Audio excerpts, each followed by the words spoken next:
All right, everybody. The votes have been tallied, and we didn't quite get there. We got close, closer than the typical Heisman race, but when it was all over, Michael Penix Jr. was in a close but nevertheless clear second place. So it went kind of how I expected and how I think it probably should have gone. I understand that there was definitely a push from a lot of people to give it to Penix because he's actually quarterbacking an undefeated team and Daniels' team isn't even that good. But in this instance, I felt like the discrepancy in performance and numbers and bulk stats and efficiency was so drastic.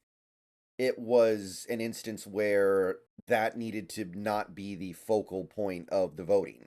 So I got no problem with it. Again, I was rooting for Penix because that's my guy, but Jayden Daniels, I do believe that he was the best player in college football this year, and he deserves it.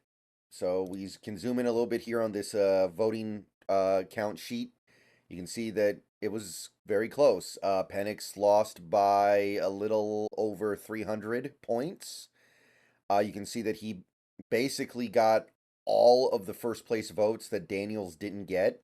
Like everybody else is a complete afterthought. Nix third, Marvin Harrison Jr. fourth, and then there's a huge drop off to a bunch of guys who barely got anything. Um, it makes sense that it would play out this way, right? It's hard for a wide receiver to get that kind of credibility among Heisman voters, I think, unless they really go over the top with the performance, and I don't think Marvin Harrison Jr. did. And Bo Nix, he lost to Penix twice. Hard to give him a ranking above Penix when Penix outdueled him two times in one season. And then Daniels just put up the incredible stats. So again, I got no problem with it. You can see that Daniels got over 500 first place votes. Penix got almost 300, and then Penix got a majority. Well, not a full majority, but more second place votes than anybody else. And then Bo Nix got a ton of third place votes. Makes all the sense in the world. One interesting thing here, the Midwest actually voted for Penix.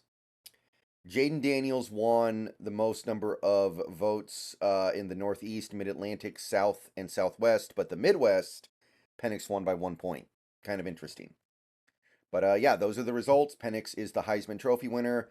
I'm sorry, Daniels is the Heisman Trophy winner. Penix is the Heisman Trophy runner up.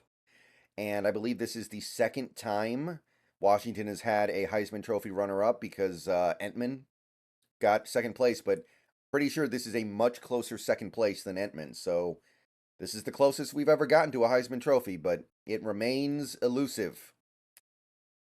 And also, I think that this very close final result highlights that if Penix had kept the pedal to the metal in the second half of the year and put up stats and actually like performed in some blowout wins, he probably would have gotten it. Like there's a massive discrepancy in the numbers between Daniels and Penix, but Penix was very close.